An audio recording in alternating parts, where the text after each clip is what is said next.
बड़े सम्मान के साथ, बड़ी श्रद्धा के साथ महाराज कुंवर साहब लक्ष्मराज सिंह जी को और पूज्य दाजी को आमंत्रित करता हूँ आगे की कार्यवाही के लिए। महाराज कुंवर साहब इस सिलसिले को आगे बढ़ाएं। महाराज कुंवर साहब।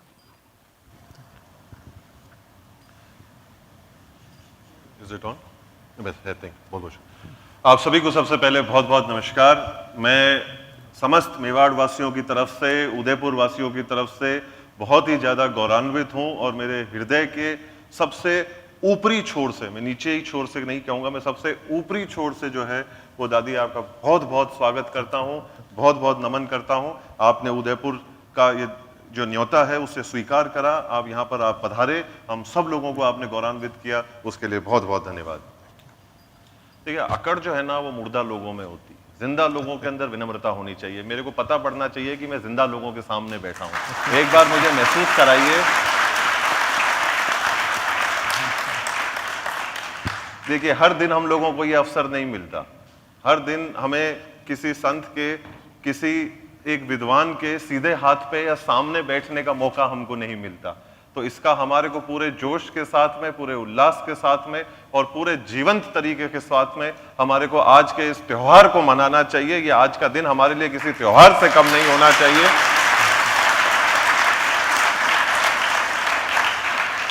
हम सब कुछ सीखने और समझने और सुनने के लिए आए हैं, तो जितनी ज्यादा हम ऊर्जा इस सभाकार के अंदर भरेंगे, जितनी जान हम इस सभाकार के अंदर भरेंगे, शायद उससे कई गुना ज्यादा आशीर्वाद और सीख हम लोग वापस इस जगह से लेकर जाएंगे। इसी बात को कहते हुए मेरे जहन में, मेरे दिल दिमाग में एक बात जरूर आती है, वो मैं कहना जरूर चाहूंगा, बांटना जरूर चाहूंगा। मेरे को पता है कि आप मुझे नहीं सुनने आए, मुझे पता है कि हम किसे सुनने आए, पर जो माहौल है, जो मंजर है, वो मुझे जो है कहीं ना कहीं कहता है कि मुझे ये बात कहनी चाहिए। पर उसके पहले कुछ चीजें हैं जो मैं पहले पूरी करना चाहूंगा। मैं आईजी साहब का, परिवार का बहुत बहुत स्वागत करना चाहता हूं कि आप पधारे, आपने इस सोच के साथ में आप जुड़े, ये हम सब लोगों के लिए एक प्रेरणा और प्रेरणा की स्रोत का काम कर रही है, उसके लिए बहुत बहुत धन्यवाद। सभी पुनः लोग जो यहाँ पर उपस्थित हैं उनका पुनः मैं एक बार वापस स्वागत करना चाहता हूँ। ये जो सभाकार है जिसके अंदर आज हम लोग उपस्थित हैं, जहाँ हम बैठे हैं, ये कहते हुए मुझे बड़ा गर्व होता है और बड़ी खुशी होती है कि ट्रीटी ऑफ एक्सेशन, आजाद हिंदुस्तान के पहले दस्तावेज के अगर दस्तखत कहीं हुए जिसमें यह कहा गया कि हम भी एक आजाद हिंदुस्तान का हिस्सा बनेंगे, वो दस्तखत और कहीं नहीं, इसी सभाकार के अंदर हुए थे।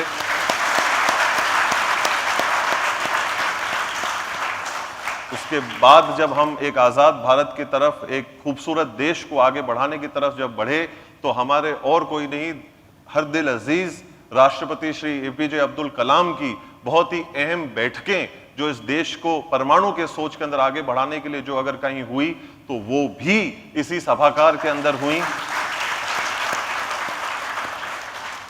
मैं ये नहीं कहूंगा कि तालियां कमजोर हैं और ना मैं कहूंगा बजाने के लिए, ये जिम्मेदारी आपकी है। और आज हम वापस एक ऐतिहासिक काम यहां पर और एक ऐतिहासिक सीख और एक ऐतिहासिक सोच दादी महाराज की छत्रछाया के अंदर होते हुए हम सभी लोग इस इतिहास का आज हिस्सा बन रहे हैं।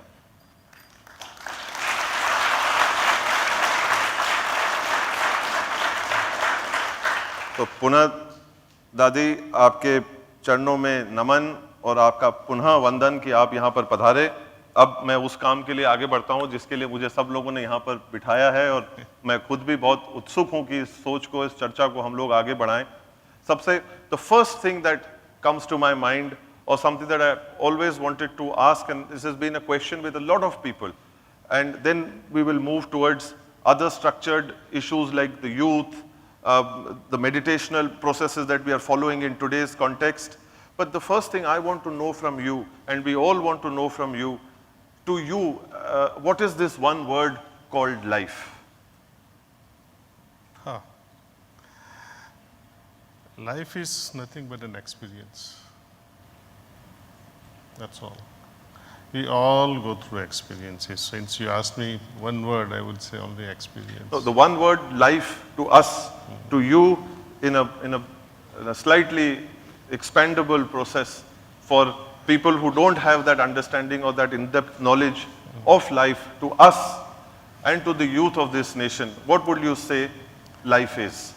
Well, life is in general, as I said, it's experience.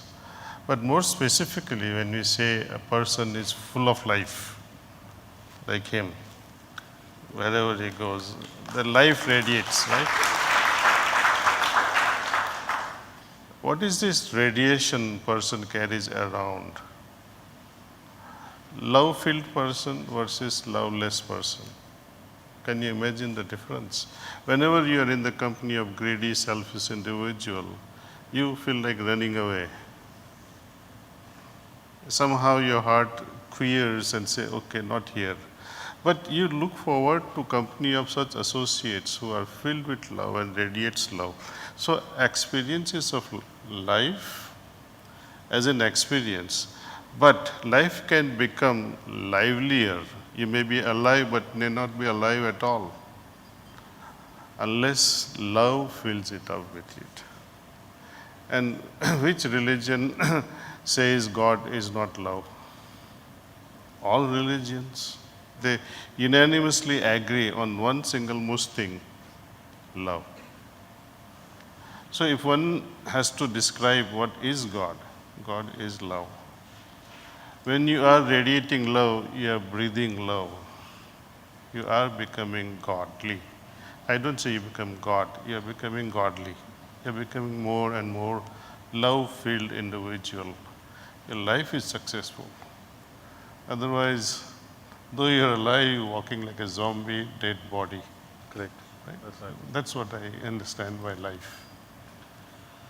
Now, taking life to youth, I would like to believe that I'm young. I like to believe that we are representing 60% of our nation's population. And today, as the youth or the young, if you talk to us about games, it's video games. If you talk to us today about vision, then it's about television.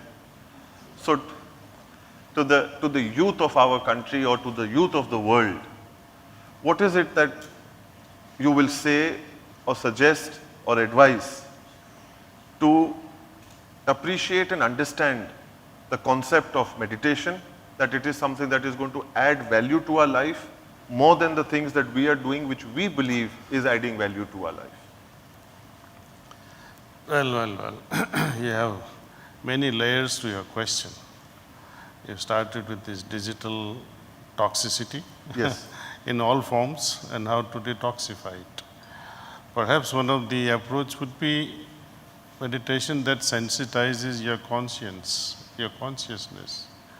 Unless and until one person develops this discriminating faculty we call viveka, differentiating right from wrong, profitable versus losing situation.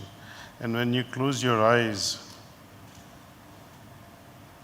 and say, is this good for me? Is this worth approaching? Then the answer comes from within. You might succumb to your own desire and say, okay, let me still do this, watch this, or do this game, or play around with this game. You might fail many at times, but continuous reminder from your heart will discourage you again and again. How many times am I going to say to my heart, sorry, I didn't listen to you, sorry, I didn't listen to you. One day you will start listening. So meditation does help in some way.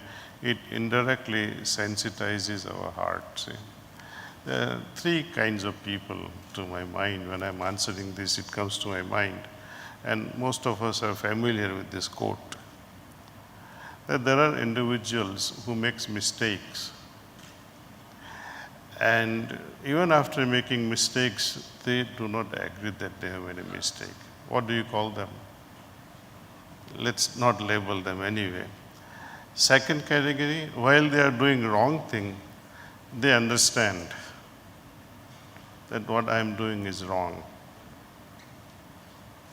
Some may stop and some may still continue. There are individuals who, before even acting, they think the consequences. And there are individuals who, this is the fourth category, which we rarely hear about, that if I continue to think like this, what will become of my association with God? That very thing called thinking upsets them, not just the action. And when we close our eyes and we see our trajectory of intention, if you can cut it when the intention arises in your heart, it's well good enough. Then you're not thinking about it, you're not going to act on it. Whether it is digital thing or something else, gambling for example, or taking care of your family members, or your community at large, or even simple things like which business to do, or when you are starting a journey, for example, married life, and I have to choose whom to marry. You have 2-3 options. Your heart will tell you, only meditative mind can guide you properly. You can make decisions very clearly and without regrets. Meditation done properly can sharpen our mind and also crystallizes every decision in our heart. That gives us confidence. You might fail also, because failure is not one-sided. I have often seen some people say, how come the children of great people, they are rubbish? There are many examples. Then we understand that it's not just one factor playing it out. See. When we consider destiny versus our own interjection into our destiny. If destiny was everything, then where was the need to do anything in this life? If destiny says you're going to become MBBS, or you're going to become a soldier, you're going to serve the nation, then why should I do anything whatsoever? Why should I exercise? Why should I go to army school? It becomes redundant altogether. So destiny may be something, but it's in our hands to mold our future life. Unless and until you study properly, you can't become an engineer. Even if it is written in your zodiac or in your destiny that you will become engineer, you cannot become. I give you a simple example. Dynasty, Dashrath dynasty. Lord Rama was supposed to succeed King Dashrath, right, who was married to Mother Sita. Vishwamitra and Sage Vasistha, they declared this is the best couple. Nothing can go wrong with their lives. Perfect match. But we all know anything and everything that can go wrong in any couple's life, that went wrong in their life in those days. She was abandoned many times. Who was the culprit? Someone else also came, changed the destiny of your life. Mother Kaikeyi. She influenced King Dashrath and say, what about my promise? If Dashrath Raja was wiser, he would say, I don't remember. Then the whole thing would have changed. But he was too proud. I am a king. I cannot go away from my promise. But if that is going to destroy everything that you have made, then you can say, I have forgotten. Same thing has happened with Bhishma. He took an oath, right? I will fight for Hastinapur, protect Hastinapur. But if he was wiser, it was a simple thing to see. If he had sided with Pandavas, Hastinapur would have been protected, if his interest was like that. At the end, when he was about to die, Lord he asked Lord Krishna, why? Krishna tells him, this was your mistake. You were too proud of siding with Kauravas on your promise, which was wrong. So coming back to this, if he was meditating properly, perhaps he would not have made such a mistake. Same thing with Kaikeyi. If she was meditating, she would not have even think of doing such a thing, of requesting her husband to let go of the senior son into forest. Why forest? If you wanted to give a throne to Bharat, give it, but why say let him go to the forest? That is absurdity also. So meditation highlights especially what can go wrong. Our natural system is designed like that. Even if you don't meditate, our system is designed to recognize what is wrong. For example, if Aiji Sahib says, oh, I can see properly with my eyes, but something goes wrong and your eyes blurs and say, oh, something is wrong with my eyes. You have dinner and you don't taste food. Then you say, oh, something is wrong. Maybe I have corona. Right? So, anytime things in order, whenever they're in natural scheme of thing, we don't notice it. Moment something goes wrong, moment something becomes unnatural, we notice it. But people who meditate, they are able to highlight things even before it happens, many a times. And the good things which many people don't understand whether what I'm doing is good or bad, but they just keep on doing good things. It's okay. But meditative mind will ensure that these good things can still be done in a better way. So there is continuous improvement when we reflect on anything. Most of the time, by the time we are going to bed, you are ruminating over your daily activities. What comes first to your mind? Things you goofed up with. Yes. Right? Things you forgot. Absolutely. I shouldn't have done this and I did it. That's the first thing. That is true. Second thing, if you are still wiser, oh, I did this, but I could have done it better. So some contemplative moments just before going to sleep can also help improve our lifestyle. We can iron out lots of our mistakes. So morning meditation, night time when we reflect on our activities, day-to-day activities, we can improve our lifestyle to a greater extent, you see. And cleaning process we recommend, it's not just meditation. Meditation is like something to energize you with one way.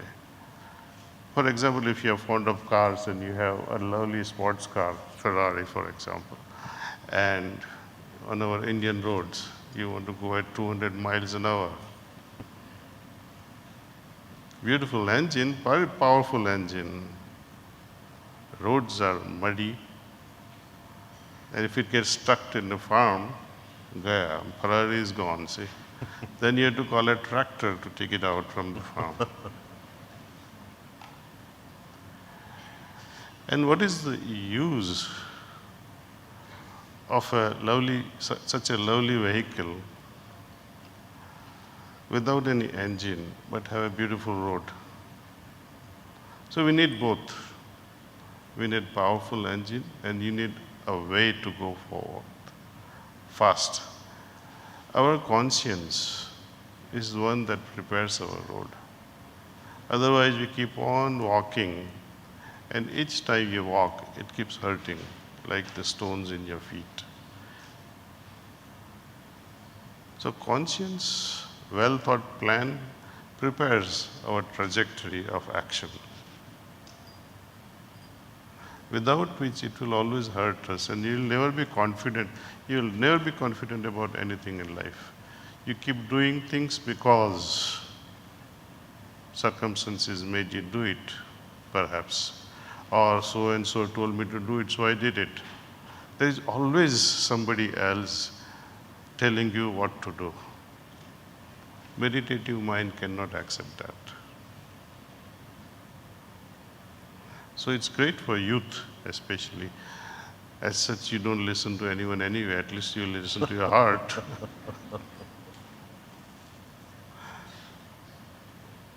So meditation will make you listen to your heart, at least.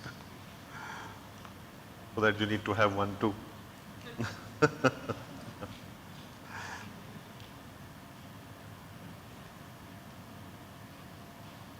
Talking about meditation and what it does, coming to something which is slightly more specific in this regard, the studies that we have been reading, the journals that we have been reading, the medical world, what it has been saying in terms of mental health, and especially for the young and for the youth, where you are seeing a lot of them going off that road, of the conscience road, and a lot of other roads in their mind as well. And one of the aspects that you raised of that it's not a one-way traffic, and something that I've always believed in. I hope there are no teachers sitting in this August gathering, but one thing that one has always been a firm believer of or wanted was to open a school for parents. So on a lighter and on a serious note, what do you think from being able to raise a life? So that is the first part of the question. And the second part of the question is that the diseases that are capturing people today, or the young and the youth of the nation and the world at large, how is meditation going to be made attractive to them so that they want to make it a way of life? Kumarji is asking very difficult questions. He always has many layers in his questions. Okay. By the time I try to remember the first question, he throws me second and third. Okay. Mental health. What sort of mental health? There's a huge spectrum of mental health issues. If you're depressed, for example, or simply stressed, and people come for that, oh, I'm so stressed, I like to meditate. Will that help? Yes. Now we have to find what has given you this stress. One professor was asking me, sir, will meditation or can meditation help my students remove the stress just before exams? I said, why do you want to do that? Let them suffer like hell. Let them get so stressed out. If they don't get stressed out, they will not study. So don't offer such things. It can help, but you are masking. You are masking the effect of reducing the stress. The second thing that I observed, that mental health, like vaccination, if you can prevent it before it holds you.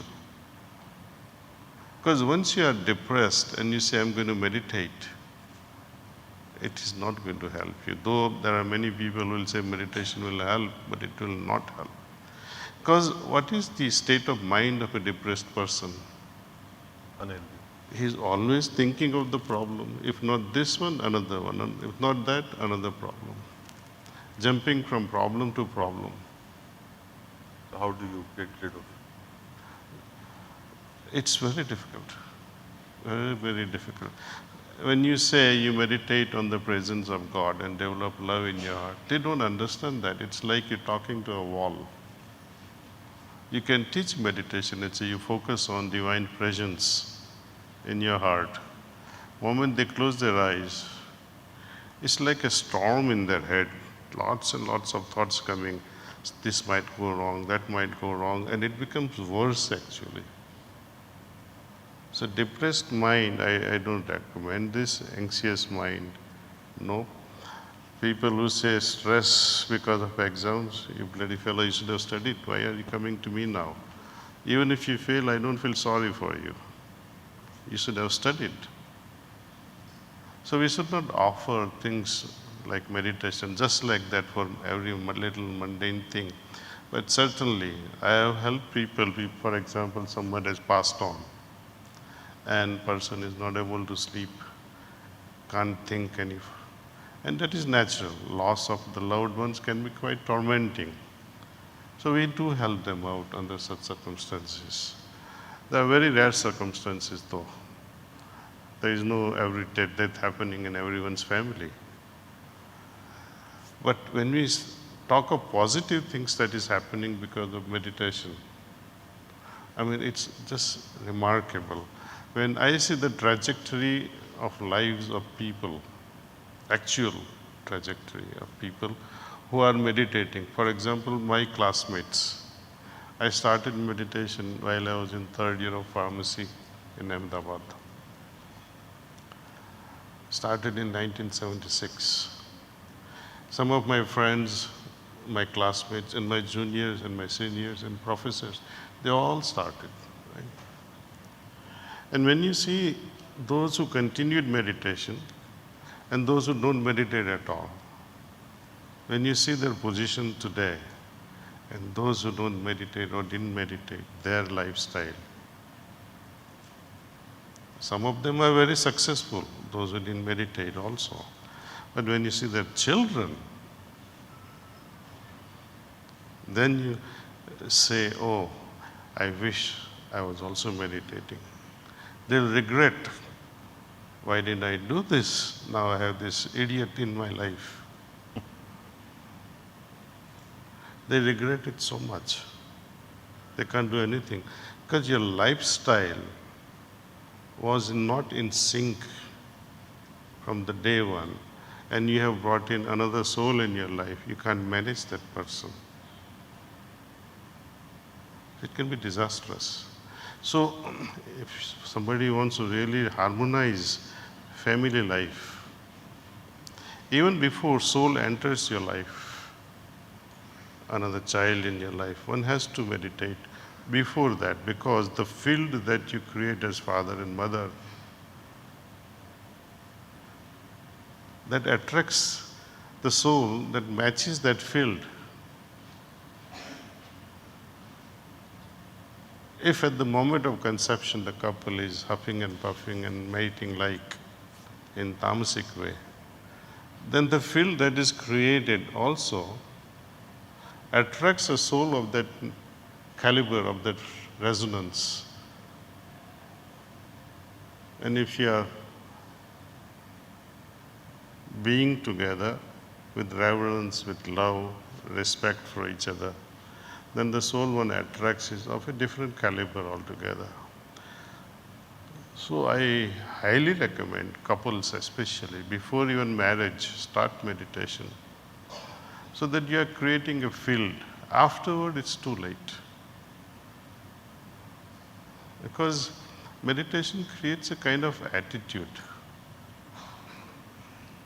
It creates an environment inside. Wherever you go, you carry that field with you. You know, I stayed in New York almost for 30 years doing pharmacy business. And main topic in earlier days, in 80s, since we were newly married then, we'll talk about where to have children conceived. So do you go to India for honeymoon, or stay put in the US or go to Europe? This debate was always there, that having a soul, invited in the Indian environment will be better perhaps. This was the conception we had in mind. But many years later, in 2000 or so, I asked my Guruji, what is the real truth?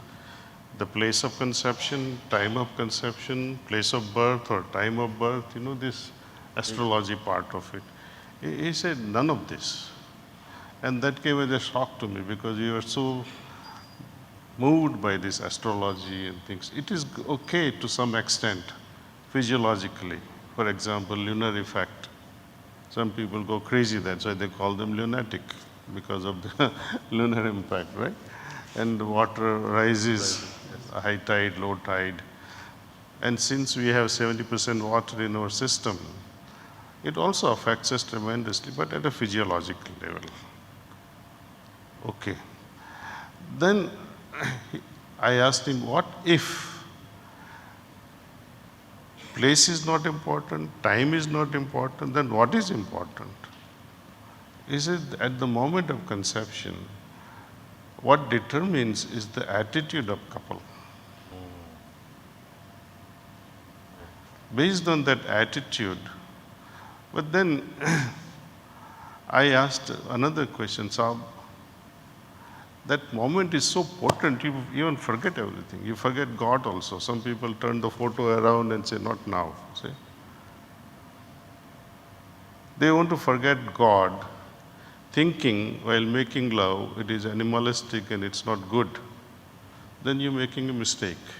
Let God be the witness at that time. There is nothing profane about it. Make it a holier thing, see? And when you respect each other, love each other, and then he didn't say it in so many words, but when I asked him, how do you explain attitude? What sort of attitude one should have? So he shared with us a story from Mahabharata. You know, everyone likes to have their throne occupied.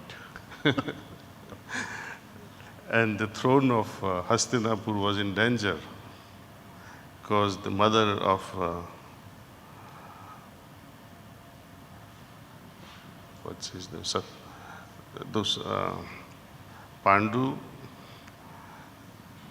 then his brother, what's his name? Dhritarashtra and Pandu. Pandu, Dhritarashtra and Vidur. Vidur was a different character though. He came from a maid. But these two, I mean, they had a mother, but she was not the real one. She could not conceive for whatever reason.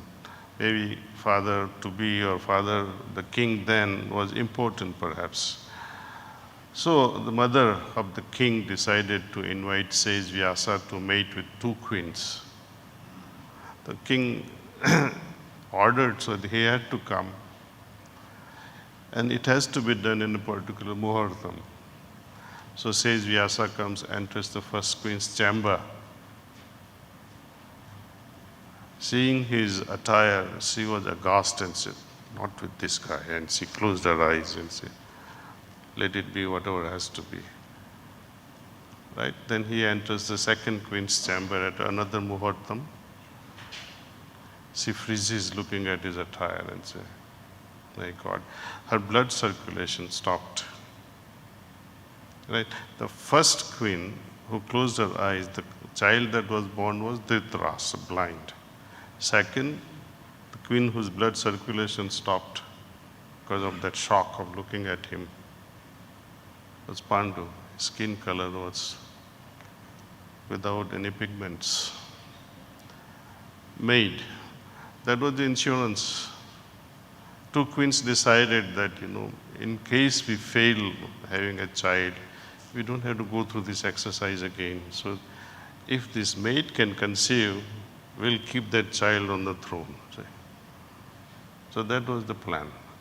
And when the Rishi enters, meets this lady, maid, she feels so reverential. She feels honored that, Ahobhagya, I'm so fortunate today that I will be having a milan with such a great sage. And the child that was born or conceived was Vidur, one of the wisest of the lot in our history.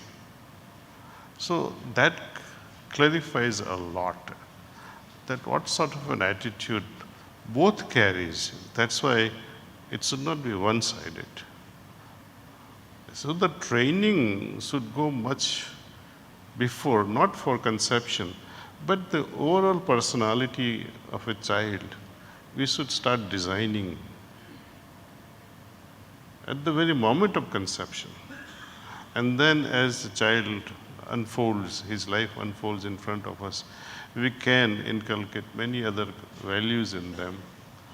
And when they grow to be an adult and marries also, they will also have a similar attitude. So the journey, spiritual journey, of course we can start at any time, but the best time to start is at the moment of conception. And parents can decide it. How to decide that this moment of conception will be the best for the incoming soul. We don't know whether this meeting will result in conception at all, but we can make a prayerful sankalpa that whenever I meet my spouse, God please help me. That's all. Have that attitude. And both has to have such a resonance between each other. And if they can meditate and then meet, it's even better. It takes us to a next level actually.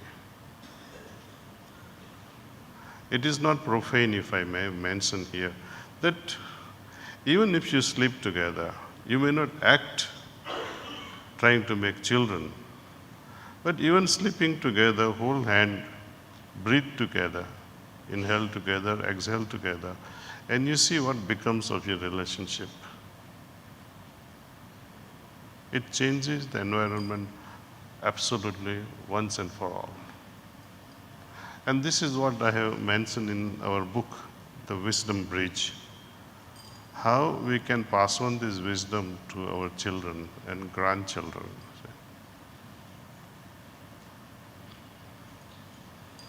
So, I promise you this time no layers in the question.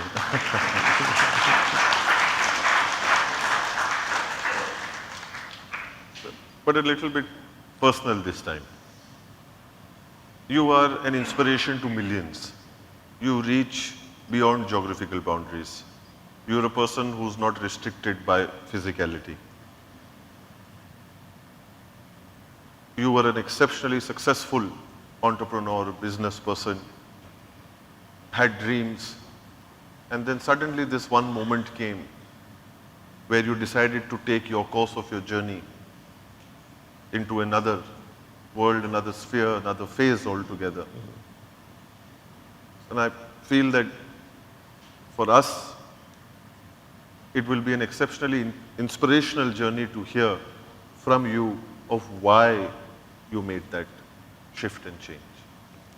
it's not by choice, it just happened. But as I see my lifestyle, when I reflect back,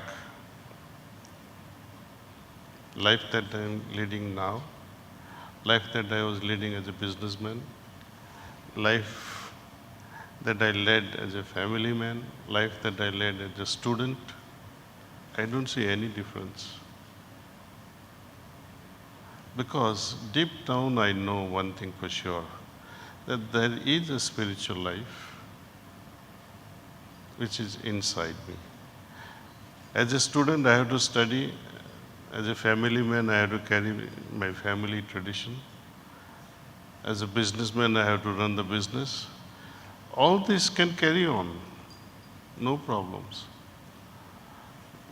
All these external things are but nothing but, they are external as we say, it's just superficial. We give to this external world so much of importance, we get lost in it, forgetting the deep level of ocean awaiting us, the spirituality. And sooner we realize that both lives, spiritual as well as material, they're very important. I don't recommend that you stop doing your material business, your family life. Don't abandon it, never abandon it. But don't forget the spiritual life. If you forget spiritual life, then we have to come back again. There is no liberation. See? It is like giving exams. You didn't prepare yourself well in your first year of whatever college you are in, and you failed. You have to repeat. Same thing. Coming back again and again is nothing but failure of the previous life. And don't go into spirituality also so much that your material life suffers, your family suffers. And most of us who are assembled here in this august presence of His Highness and this Darbar, what is lacking in you at material level? Ask yourself. And what is lacking in us at a spiritual level? You can introspect, then you can find the solution of what is to be done now. See? They have to be lived like two wings of a bird in a most balanced way. See? Beautiful. A bird with one wing cannot fly. Bird with one very long wing and one very short wing will go round and round. So we have to pay attention as much as required in both fields. Spiritual life does not rob you of your material life. In fact, spiritual life embellishes our material life. It makes it even more beautiful, worth living. You love your family? Great. But then your horizon of love expands. Mewad is too small. Earth is too small. You become love. You no longer love anyone specifically, but you really, really become love in the process. So this is a journey we can enjoy if we are passionate about meditation. But if we say, oh, I'm inspired by Daaji and His Highness when we visited Darbar, let's try it out. It's a lukewarm approach. And with such a beginning, you will only fail. Do you crave for such a success, spiritual success? Do you have craze, passion for it? Then it's possible. And what is to be done? Nothing extraordinary. Just close your eyes and sit quietly. Be receptive to God's grace for at least 20 minutes in the morning, 20 minutes in the evening, and that's all. Nothing much is required. Rest of the work is done by the person who gives you diksha, the master. He sends pranahuti. An interesting thing is, this pranahuti is like a wheelchair to a person who takes you from place to place when you are unable to walk. Right. Pranahuti is something like, since our consciousness, our mind, process of thinking, intellectualizing, it's so narrow. It remains within our conditioned field. Whatever we are used to thinking, only those patterns flourish in our mind and heart. But once you begin meditation with pranahuti, it carries us beyond our narrow-mindedness, takes you higher and makes us see the lower and say, okay, this doesn't belong to me. I have to raise my level of consciousness, you see. And it just automatically happens. What pranahuti is like, food we take for our body. Or we interact with each other, we read, we learn things for our enriching of mind. Enriching the body we know, enriching the mind also we know, but do we know anything about enriching the soul? How will you nourish the soul? That's why in Vedas they say pranasya pranaha. If you can get nourishment of prana through another prana, then it is good. It's not being non-vegetarian though. Not taking the life of another one. That's a different story altogether, see. But a rishi of caliber can connect with God, imbibe that prana and transmit. This is a very ancient method which was prevalent even 72 generations before King Janaka. And now it is easily available to one and all. And once my Guruji came to Washington and someone asked, he was a very old man, our master, and one of the local Americans asked, "Hey, master," and he slided $50 bill. And since master didn't know what this bill is and all that, because he was very old, see. So what is this? So Babuji is giving you $50. What for? He said, you're going to give a liberation. Then Babuji remarked very nicely, he says, God is not for sale. And if God was for sale, how much would you pay? If you could pay, why do you need God? So that's why the system is impeccable, spotless. There are no money involved, there is no money exchange here, absolutely voluntary. Meditations are taught to everyone without any bias, you see. Of course, we do consider one thing important is mental health of a person who wants to meditate. That we have to see for sure. But most 99.99% of people who come to us, they're quite okay. They're ready for meditation, kind of.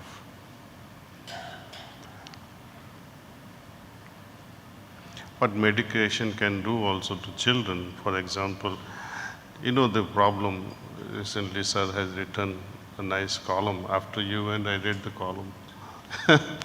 The screen time that hijacks the mind of children. What is the solution?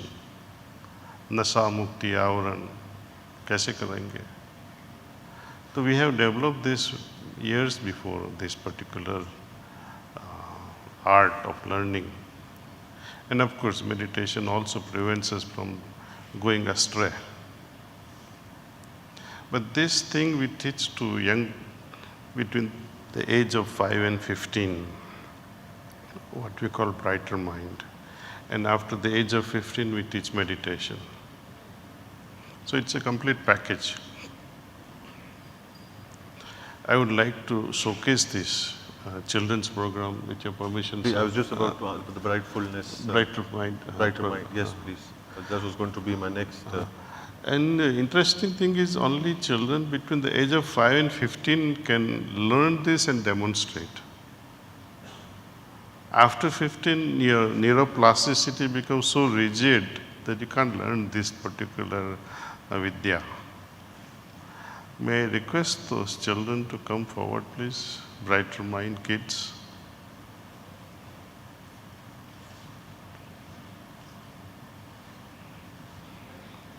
Check.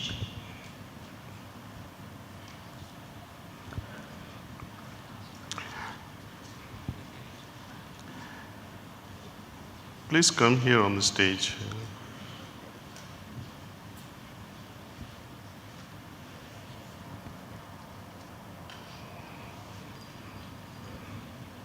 Say namaste to everyone. Say namaste. Okay. Come. Oh, you're going there? Okay, all right.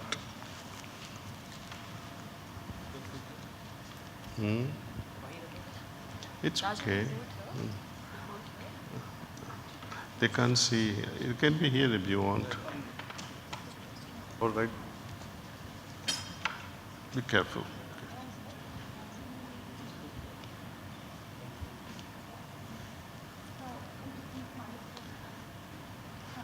Come. Come, please come.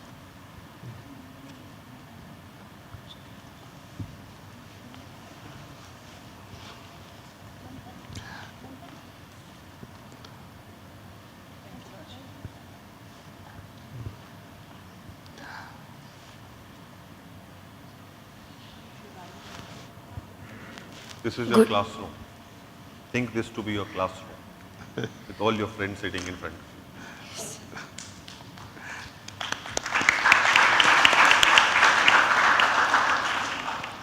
you. Good evening to everyone. We are Brighter Mind students and we want to demonstrate some activities in front of you. My name Manthan Purohit. My name Vaishnavi Upadhyay. I read in class 8th. My name is Bhashit Purohit. I study in class 4th A.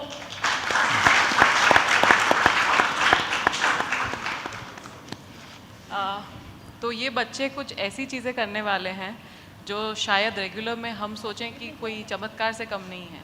मैं आपसे भी पूछूंगी अगर आप में से कोई ये चीज़ कर सके वॉलंटरली, ये ब्लाइंड फोल्ड करेंगे और कोई ऐसा है जो वॉलंटियर करना चाहेगा और गैस करना चाहेगा। इसमें से ये बॉल्स पड़ी हैं, इनमें कलरफुल बॉल्स हैं और ये ब्लाइंड फोल्ड आपको गैस करना है कि कौन सा कलर। Ma'am Nivritti.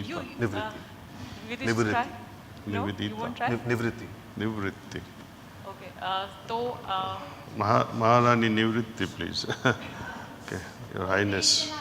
कोई भी एक जन। आप उठ जाइए. It would be on And try this. You can blindfold yourself.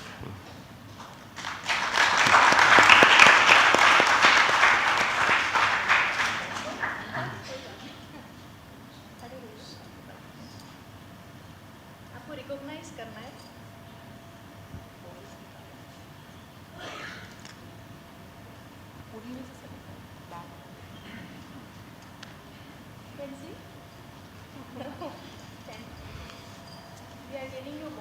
Ma'am, are you able to see anything? No? Okay, so here are the balls. You need to select one. Here, inside. Okay, and now you have to guess which color is this. Just try. You are right. See something.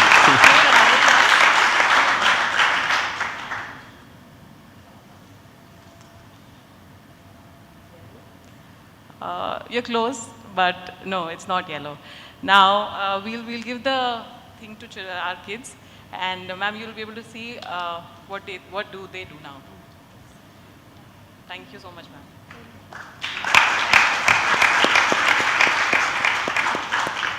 This is good.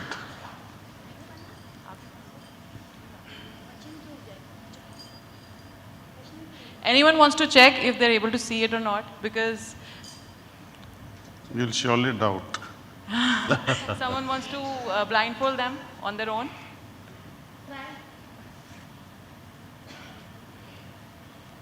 Okay.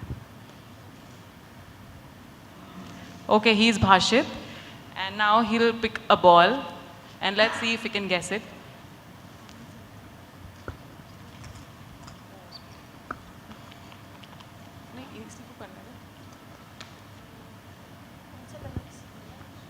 Okay, someone please select the ball. Ma'am, you select the ball. I'll give it to him. Okay.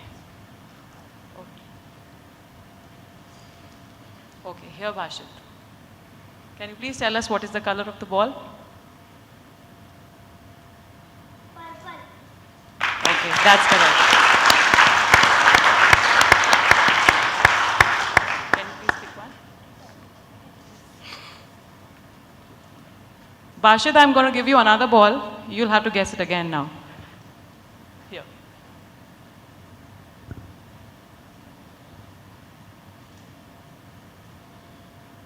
Blue. That's correct.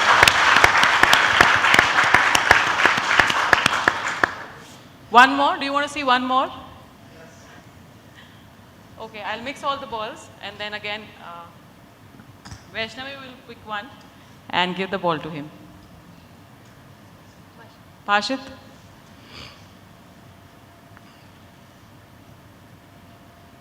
Yellow.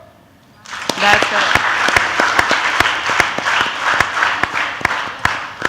Meanwhile, I would ask Manthan, Somebody please deorganize this ball, sorry, Rubik, cubic, and he will arrange it. Blindfold. Yeah, you do it as you want. Okay, now Vaishnavi, please blindfold yourself.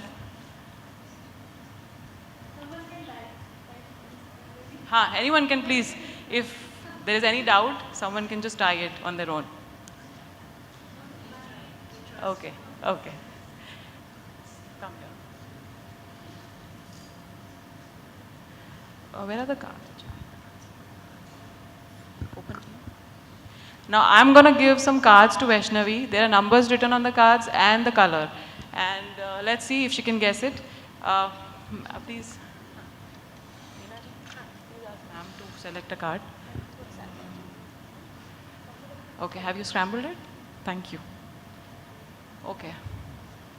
Manthan, are you able to see anything? No.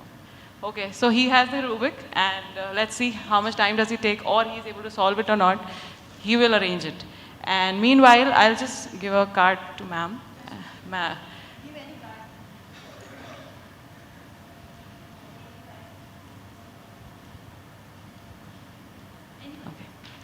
Okay, now this is the card. And Vaishnavi will tell you what is the number and the color of the card. Here, Vaishnavi.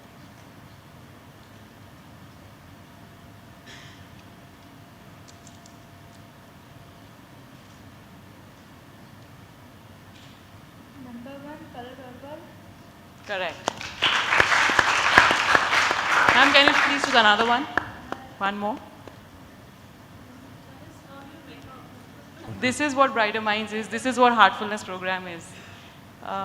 Some number card? Okay, can read also, right. So, okay, so there are some words written here. I'll tell you by the end of the activity, and the color you can see. So she'll be able to read out the words and the color, both. Let's see.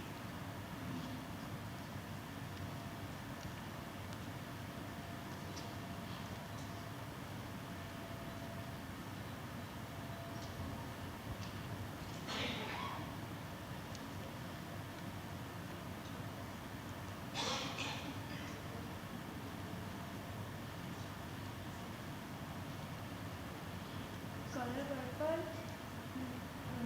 Spelling, honesty, devotion, and morality. Correct. Morality, devotion, and honesty. Right.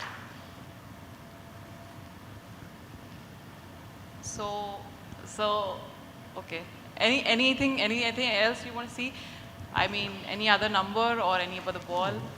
उनको लिख दो, okay. So, IG sir can write something on the paper. Yeah, someone can write on the paper. Okay. वो एक बार Manthan का है। चलो।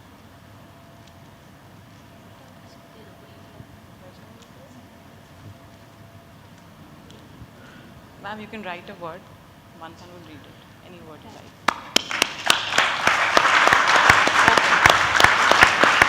Congratulations, Manthan, you have done it. So, as you can see, this is solved now.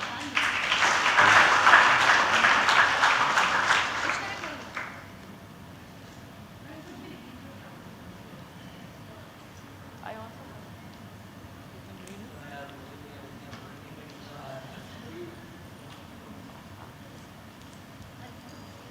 Read it.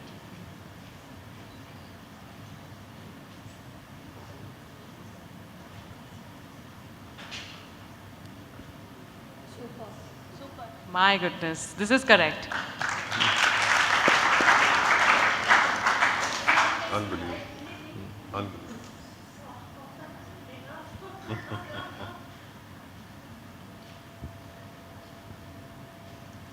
Would you like to read something from a book?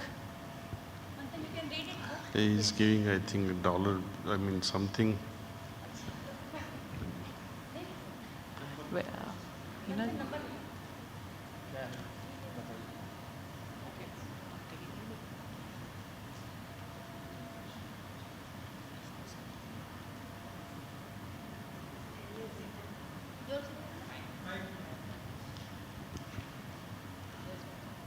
Ten. 10. But what is it? A note. A note.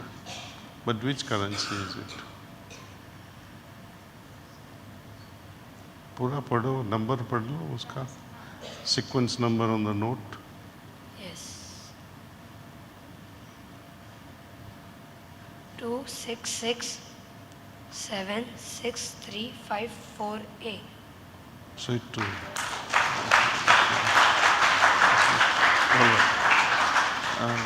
Correct. आप नहीं please please नहीं नहीं मेरे को उतना भी नहीं याद रहा जो इन्होंने अभी कहा। मुझे भी लास्ट का ही याद था but correct. Better give him $10. That's his prize. Oh, so Manthan, this is your prize now. Take it. Daaji, should you read from That's all. Okay.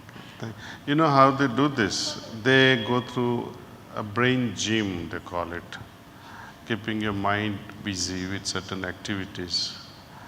I would request them to showcase that exercise to you. And you also try to do it, and you will know how badly we have lost that ability because we don't use it. We don't, let me put it properly. There is coherence, there is some sort of transfer of information from right brain to left brain. And because of this right brain, left brain coordination, we are able to do so many of these things. Because the message is passed in there, just not the touch, not just the smell, not just the sound. You must have seen them tapping it, see? So that is the sound thing. Some children, they smell it. They smell the colors. So there is a trans-sensory knowledge available. Now, some of you might be fully aware that when some part of the right brain is affected, let's say there is a stroke, then what happens is left part of the body remains paralyzed. Likewise, when the left part of the brain is, I think, having a stroke, then the right part of the body is paralyzed. So when we do the right and left hand activities together, somehow it helps us coordinate our right lobe and left lobe of the brain. And that's how we again recreate that wiring that we have lost. So dikhao your exercise and try to do it with them. Then you will see how badly we have lost it. And they have just started. And that's why after the age of 15, those who have lost it, they can't just learn this method. ये कुछ brain exercises हैं जो एक के बाद ये एक करेंगे। आप भी ट्राई कीजिए। भाषित, आप बताओ कैसे करोगे? एक हाथ ऐसा और दूसरा हाथ ऐसा। सबका हुआ? अब चेंज करेंगे।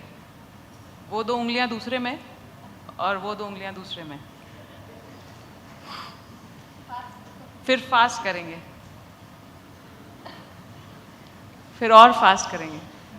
You see how fast he is doing? आप इसकी स्पीड देखिए। कितने लोग कर पा रहे हैं सिर्फ थोड़ा बहुत भी? अब change. Okay, well try. Okay, और अब ये दूसरी एक्सरसाइज पहले वैष्णवी करेगी। पहले वैष्णवी वो वाली एक्सरसाइज। एक बार ऐसे, फिर आप चाहें तो खड़े भी हो सकते हैं अगर आपको दिक्कत हो तो। फिर एक साथ दोनों। Some people start massaging their head. Oh, you're doing it well. और ओके, अब जो मंथन करने वाला है वो काफ़ी टफ है, लेट्स सी अपन कर पाते हैं या नहीं।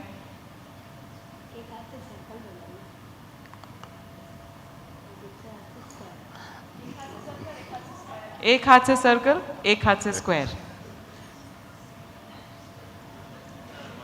दोनों हाथ से सर्कल बनने लग जाएंगे।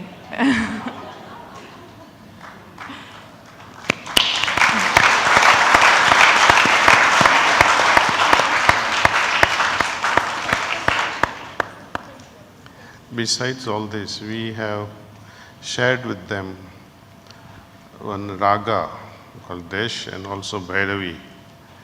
They listen to it, and it's not just Rag Desh or Bhairavi on flute, but it is all embedded with what we call subliminal sound, and that activates the brain centers.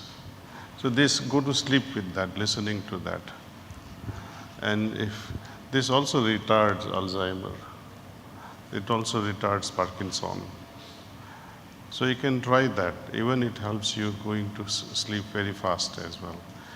You may not be able to do all these things, but at least it will help you slowing down Alzheimer, slowing down mental problems, and will help you sleep. There are many things I can share with you, but time, I think, is our constraint. But I would request that some of you who would like to meditate can join us now. If you are all willing, we can begin meditation. Absolutely. Okay, sir, thank you.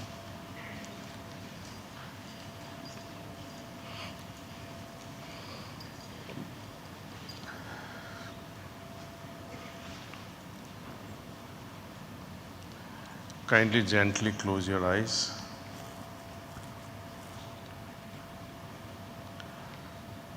No stress on your eyes, just very gentle, komal aankhein.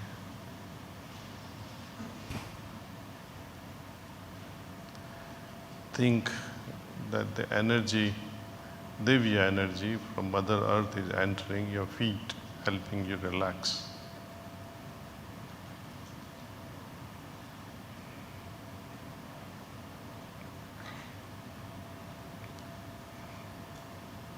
Allow it to move upward to your heels and lower legs, meaning your ankles and calf muscles.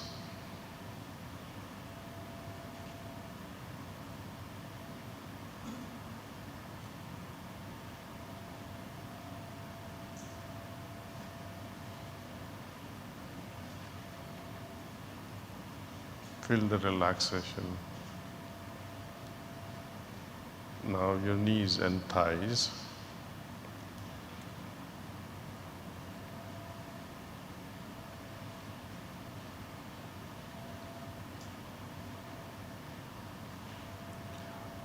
Allow this energy to move up in your hip area. Feel the hip area relaxing and almost melting away, पिघलती हुई.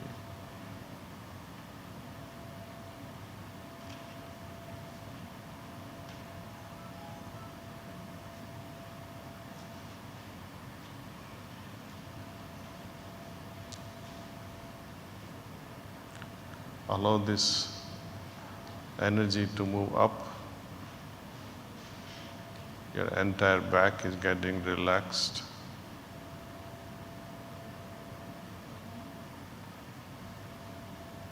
Any stress that you may have, think that it's going away from the backside.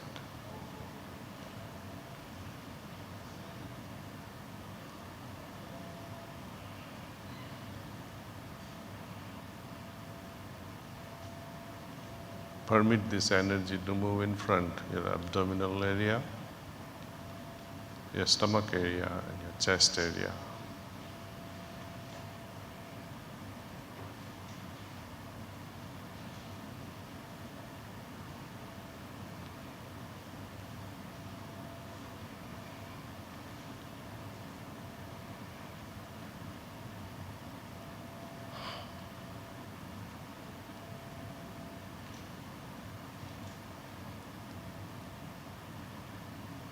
Permit this energy to enter your shoulders.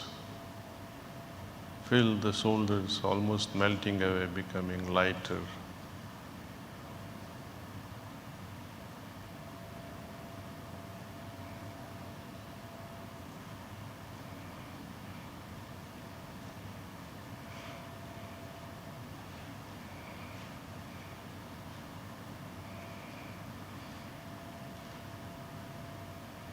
Permit this energy to descend into your arms,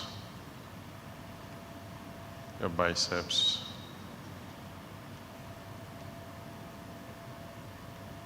your elbow,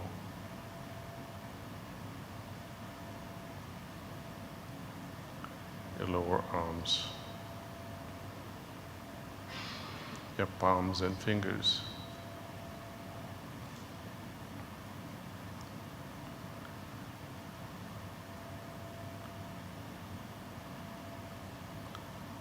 Allow any complexity or impurity to go away through your fingertips.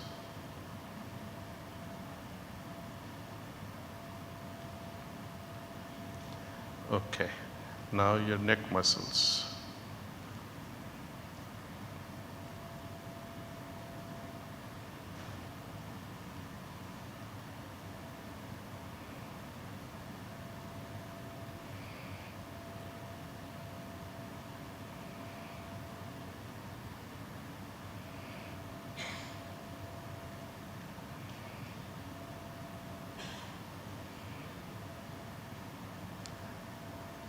Permit this energy to move up your jaws, your entire face. Feel the relaxation in your jaws.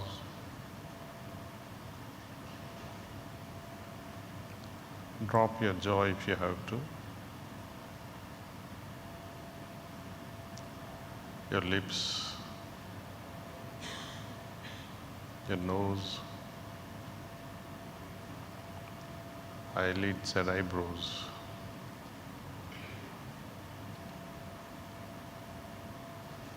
Your ears,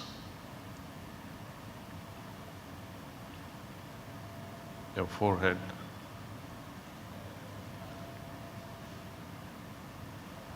and top of your head.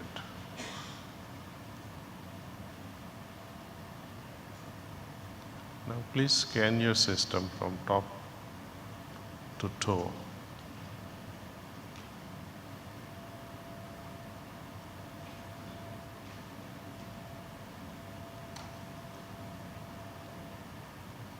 Okay. Now please pay attention towards your heart, about 3.5 fingers below your left nipple.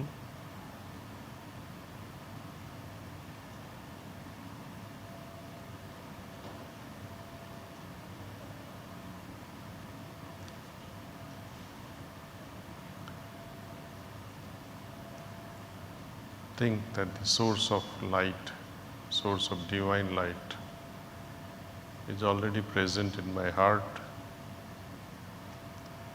and that is attracting my attention inward.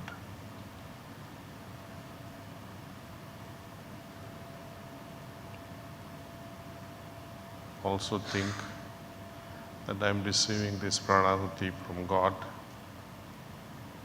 That will help me meditate.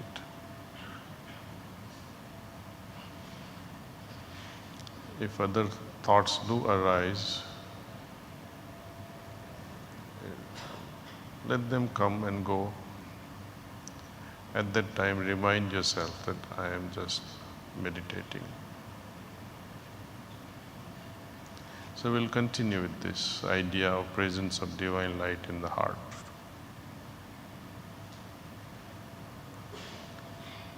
Take another 15-20 minutes.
That's all.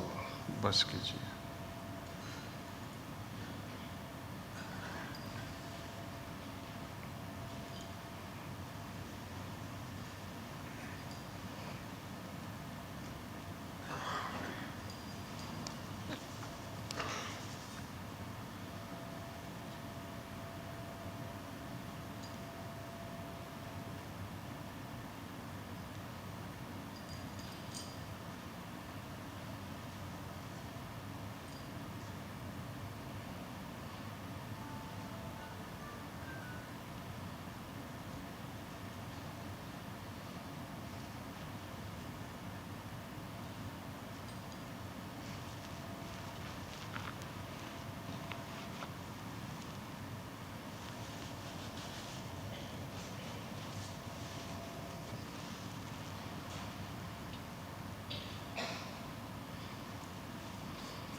Questions that you may have.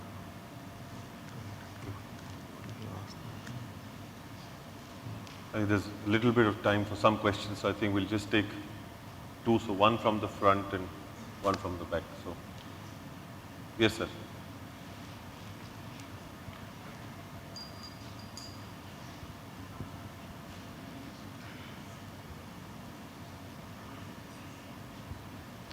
Thank you, sir. It's an honor. You use the word mind and heart interchangeably, right? What exactly, and then soul, what exactly is the connection that you see? Because you talk about logic and belief and feeling. Where is the transition? And I also relate to the question Maharaj Kumarji asked about young people, where we teach them logic more than we teach them feelings. Feelings they learn with their experiences, but logic is what the education system and if it be the parents normally would teach. How would you say we do that with younger people? Tell them about the difference between, or what is the relationship between heart, mind, and soul? Because you use mind quite extensively. You call yourself, and I'm reminded of the Buddhism where they call it mindfulness and the sati and the vipassana. It's pretty similar to what you did. And I also did a sleep therapy program which was pretty close to what you just taught us. It just reminded me of that. So where is science in this, and where is belief in this, and what is the relationship, sir? Okay. Thank you. It's a very long question, but it's a beautiful one. Everyone, I think we all brood over this issue of belief, thought, and feeling, logic. Logic is all mind. Feeling is all about the heart. Often we remain at a crossroad. Mind says something, heart says something else. But according to Swami Vivekananda, rightly placed logic, logical arguments done with correct thinking and right understanding, and the feeling, they will form an eclipse of conscience. There will not be any difference. That is the best situation. Coming to ordinary level of logic and belief system, actually. Belief is something, let's see, when someone asks you, do you believe in God? This is a belief thing, they are questioning. Then you say, oh, I do believe in God. Or suppose you say, I don't believe in God. When you say, I believe in God, then the next question would be, why do you say so? On what grounds do you say that I believe in God? Right? If you ask grandmother, same thing. Why are you asking me this question? Don't you see that I'm a holy person? I remember God all the time. But why do you do that? Everyone answers, because our Shastras say so. My father taught me this, my mother taught me this. But what about you? That's where we fail. And that's where belief remains a mere belief. Belief, to me, it's a whitewash. We believe in God, and automatically next steps should come. If there is God, let me try to experience. That should have been the automatic step. Mindfulness, Vipassana, they teach awareness. It is good. Is awareness enough? IG Sahib is sitting here and he might hear there is a bank robbery. There is murder somewhere. He becomes aware of it. News brings awareness. What should be the next step? Action. If we lack action despite of awareness, then what is the use of awareness? I know I have this folly. I know I'm making this mistake again and again.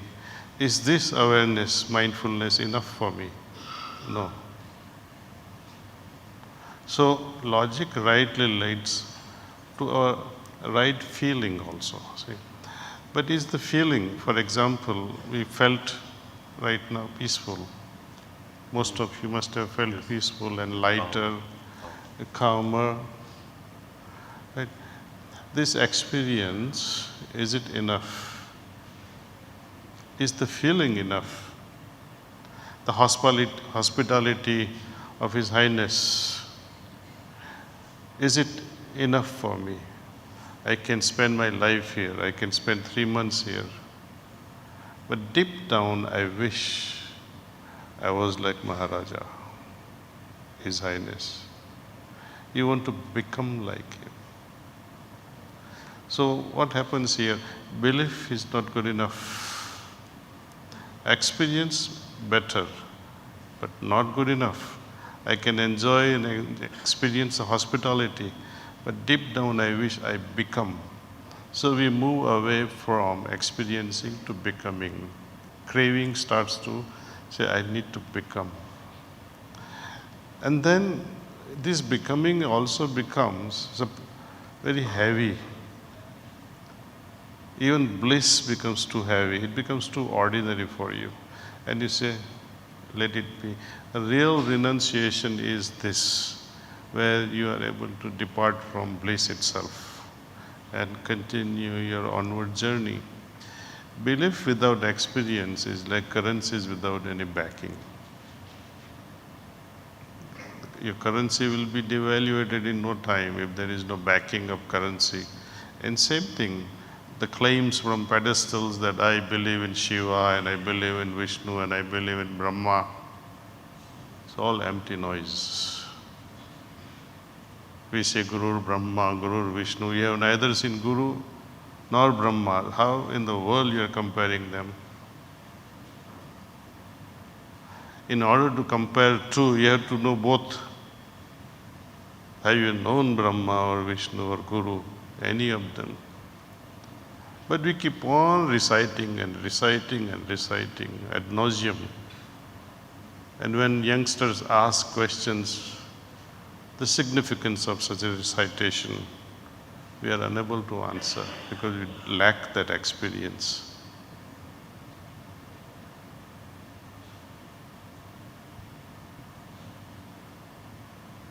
So my recommendation is this: move on. Craving starts. Nothing wrong with belief. Continue with the belief. But let there be tadap, as they call, restlessness to experience what you believe in. And then next step will open up on its own. Thank you, sir. It's a very practical question. Thank you. Anybody else? Please. Yes, sir.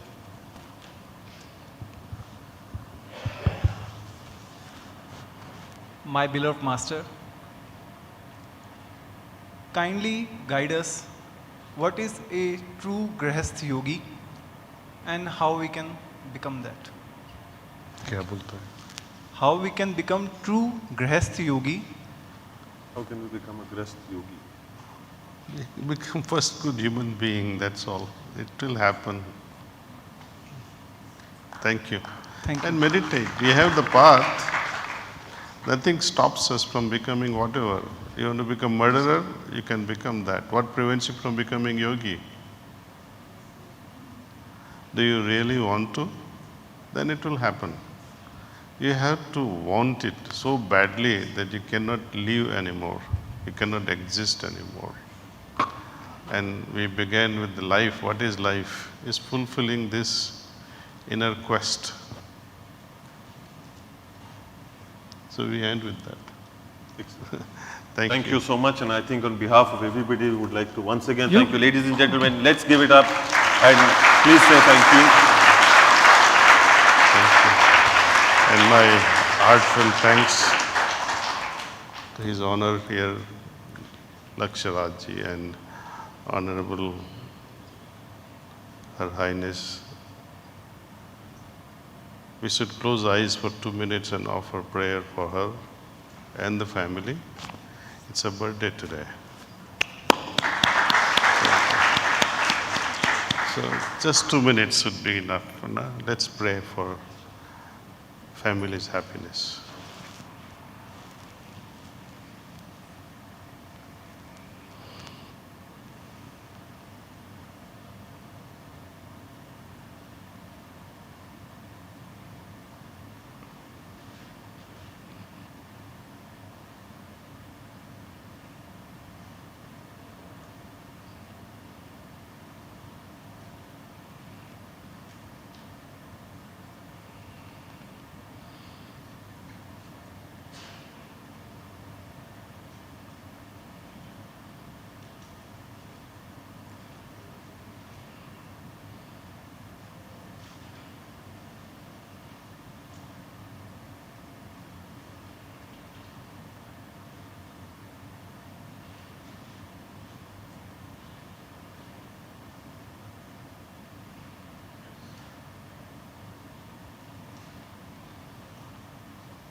Oh.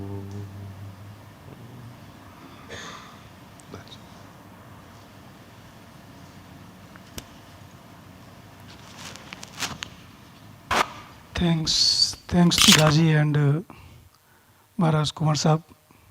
Last but not least, before I humbly request to Brother Sanjay Sehgal, who is associated with Daaji in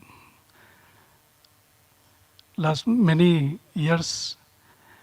Before you, I humbly request to our IG Sahib to address all brothers and sisters. Please.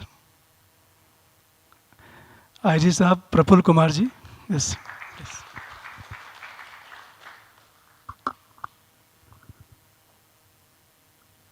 नमस्कार।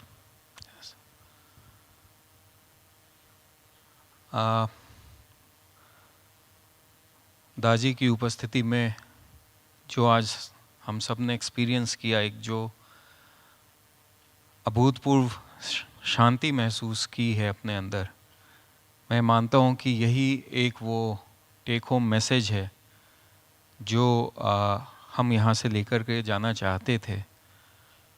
और ये अनुभूति जो है, ये एक जो feeling आई, जो एक आपने जो जिस बहुत सिंपल तरीके से वो चीज़ें अपना मैसेज कन्वे किया हमारे अंदर, जो बहुत खूबसूरती से आपने एक बिलीफ और एक एक्सपीरियंस के बीच का कनेक्ट हमें बताया, तो मैं ये मानता हूँ कि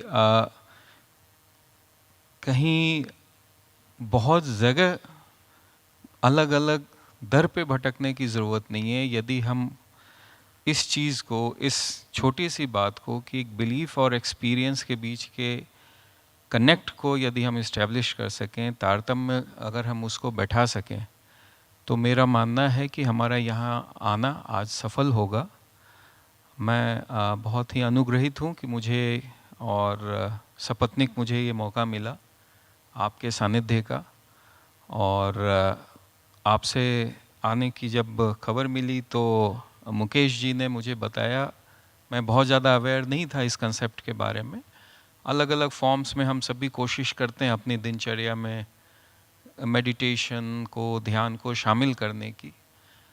फिर मुकेश जी से मेरी विस्तृत चर्चा भी हुई, इन्होंने मुझे कुछ सेशंस भी कराए। देन आई कुड फील कि जो एक अंदर हमारे जो प्रकाश है जिसको हम हमेशा इग्नोर करते हैं और बाहर की चकाचौंध में वो हमारे अंदर का प्रकाश कहीं दब जाता है, ज़रूरत है उस प्रकाश को उजागर करने की जो आपने आज हमें दिखाया। और बहुत ही अच्छी सुकून की फीलिंग लेकर के मैं मानता हूँ कि सारे लोग जिन्होंने यहाँ प्रैक्टिस किया है लेकर के जा रहे हैं। और चाहे गृहस्थ योग इसको कह लें, चाहे सहज भाव कह लें, जो भी कह लें, हम अपने अंदर के प्रकाश को यदि थोड़ी देर भी धारण करते हैं, उसको पहचानते हैं, तो we will definitely make better human beings. ये आपका बहुत बहुत धन्यवाद कि आपने ये अवसर हमें दिया। Thank you sir, thank you sir. This is the last item in the agenda, I assure you, and everybody is waiting. I'm sure many of you are here, grandparents, parents, married, unmarried, yet to be married. But the top two issues or concerns everybody has is family and relationships. So Daaji was talking earlier about his book, which actually is going to be released on October 15th, but we wanted to unveil that today in this presence of His Highness and Daaji together. That book is titled The Wisdom Bridge. This is to help older generation to build that bridge of wisdom with the younger generation and the younger generation to receive that wisdom. Typically when you go to any bookstore, you will find such books are written by Western therapists or doctors. Here is the book that has combination of Western science, Indian mythology, and Daaji's spiritual wisdom.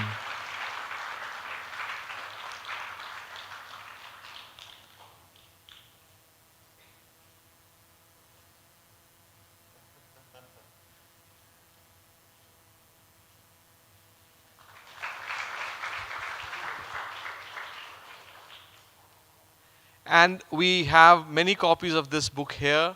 So all the guests, please, that's Daaji's gift for all of you, to take one copy with you before you leave.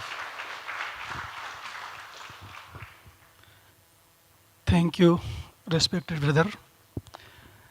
आज बड़े खुशी की बात है कि कहरानी साहिबा का birthday है। हम सभी की तरफ से, दाजी की तरफ से आपको बहुत बहुत शुभकामनाएं। कहरानी साहिबा का बर्थडे आज साहिबा का लास्ट मैं वोट फॉर थैंक्स के लिए स्वयं हमारे महाराज कुंवर साहब से रिक्वेस्ट करूंगा, प्लीज़।